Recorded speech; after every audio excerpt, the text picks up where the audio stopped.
नमस्कार दोस्तों,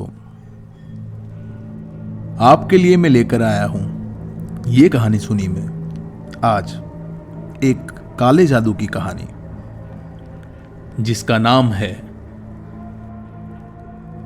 काली नजर।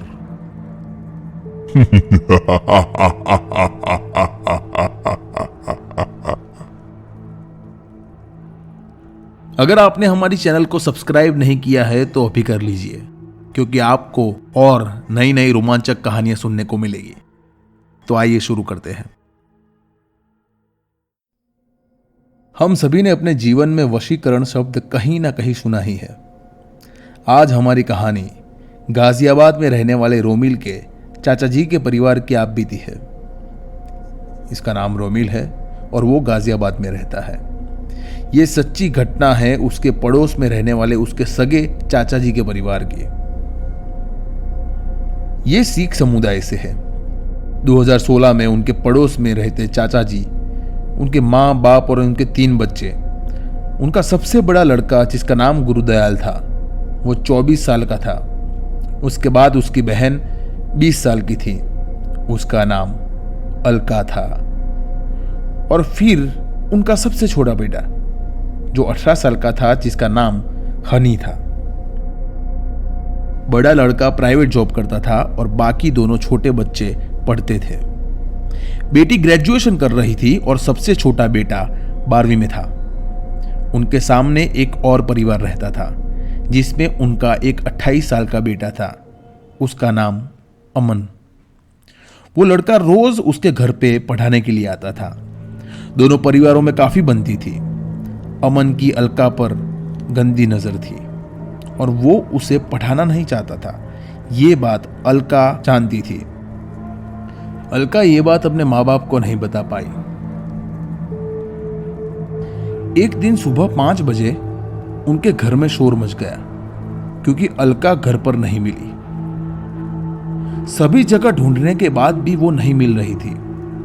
थोड़ी देर बाद पता चला कि अमन भी घर से गायब है। सभी को पूरा यकीन हो गया कि यह काम अमन का ही है, मगर समझ में नहीं आ रहा था कि अलका उसके लिए कैसे राजी हो गई। वो तो अमन की परछाई भी देखना नहीं चाहती थी। पूरा दिन दोनों के परिवार और साथ में हमारे परिवार दोनों ने उनको बहुत ढूंढा, लेकिन उनका कोई पता नहीं चला। दोनों के फोन भी बंद आ रहे थे, जिससे हमारी चिंता बहुत बढ़ती जा रही थी।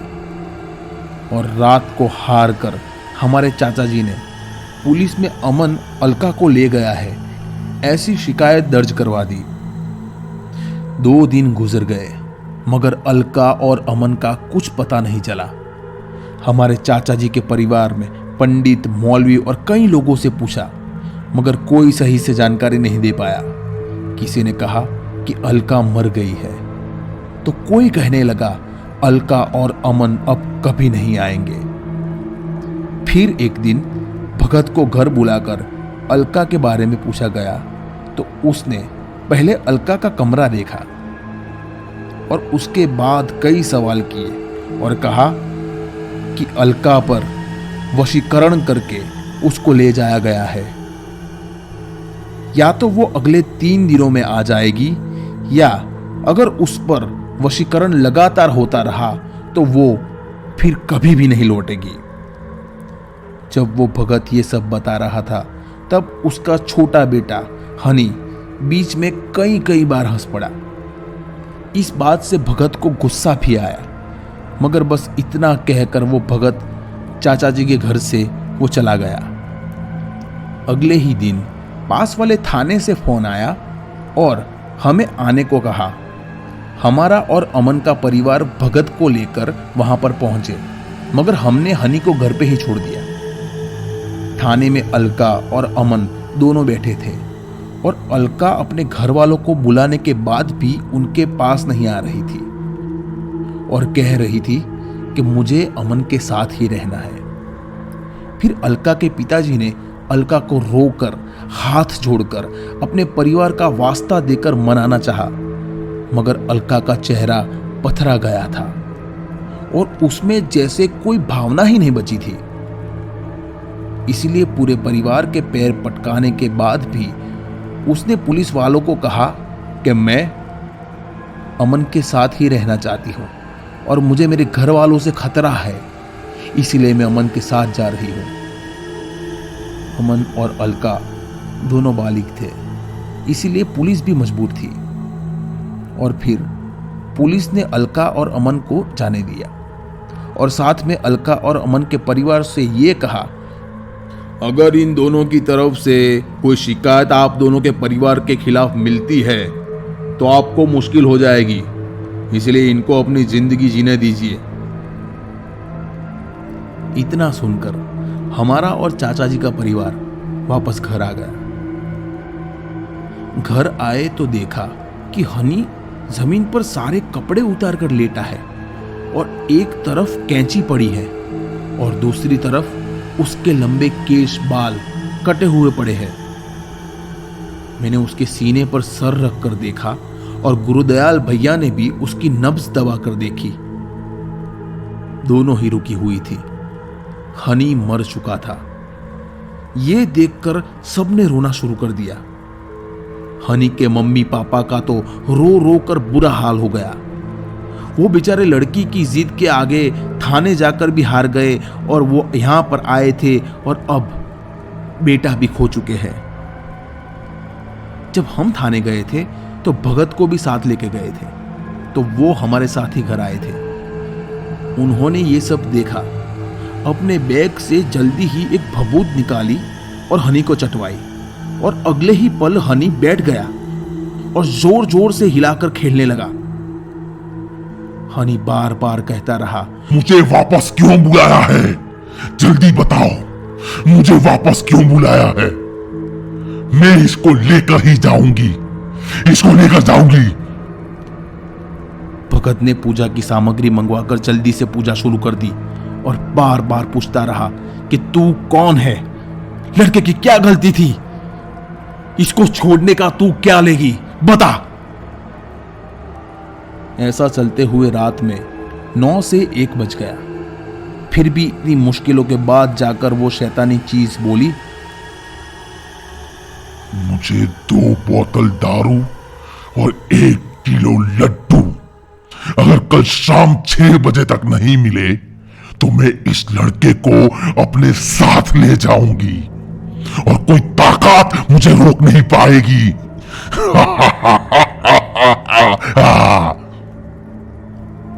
भगत ने कहा, मैं तुझे वचन देता हूं, मैं तुझे ये दोनों चीज कल शाम 6 बजे तक लाकर दे दूंगा, मगर तू भी मुझे एक वचन दे, तू इसके शरीर को हमेशा के लिए छोड़कर चली जाएगी। बोल, वचन दे। उधर से शैतानी चीज ने भी कहा, मैं तुम्हें वचन देती हूं और वचन पर रहूंगी। तुम लोग अपने वचन पर रहना, मुझे कल भूख मिल जाना चाहिए।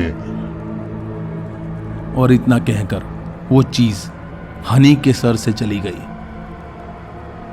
मुझे अगले दिन भगत ने तय समय से पहले आकर उसका भोग तैयार करवाया और उसको हनी के सर बुलाकर हनी के सर पर 7 बार घुमाकर और वो सभी वस्तुएं बड़े बेटे गुरुदयाल के साथ जाकर पास के श्मशान में पहुंचा दी।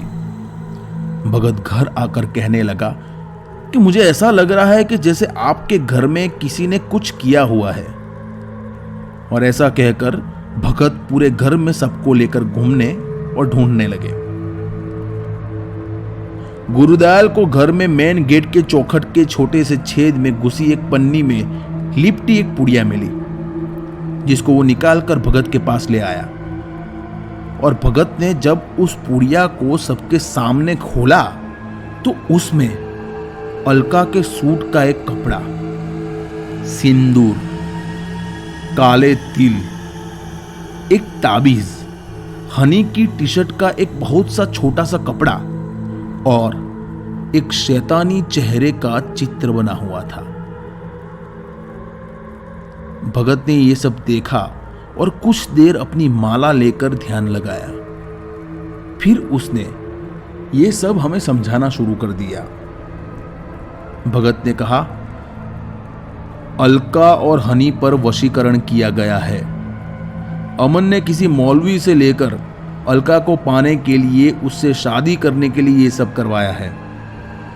अलका अमन को बिल्कुल पसंद नहीं करती थी, मगर अमन अलका को किसी भी कीमत पर पाना चाहता था और हनी को इस बात की भनक पड़ गई थी और वो ये बात घर पर बताने के लिए चला आया। इसलिए उसने हनी पर भी मौलवी से उसके जान लेने के लिए वशीकरण और तांत्रिक विद्या करवाई, जिससे इसकी मौत हो जाए और अलका पर वशीकरण करके उसको ले जाने के लिए अमन की योजना सफल हो जाए। भगत ने अंत में कहा, मैंने आपके लड़के हनी को वशीकरण से अब बचा लिया है और अब वो शक्ति हनी पर कभी भी हमला नहीं करेगी, मगर आपकी बेटी अलका वापस आएगी भी या नहीं ये मैं नहीं बता सकता। इस घटना को आज 7 साल से भी ज्यादा हो गया, मगर ना तो अलका अमन आए ना ही उनकी कोई खबर मिली। हाँ, ये बस पता चला था कि इस घटना के 1 महीने के बाद दोनों ने शादी कर ली और अब वो उत्तराखंड में कहीं रहते हैं। अगर आपको हमारी ये कहानी पसंद आई है तो सब्सक्राइब और लाइक करना ना भूलें। अपने दोस्तों और परिवार के साथ शेयर भी करिएगा। आपके सब्सक्राइब से हमें फायदा हो सकता है। आगे और रोचक कहानियां सुनने के लिए सुनते रहे। ये कहानी सुनी।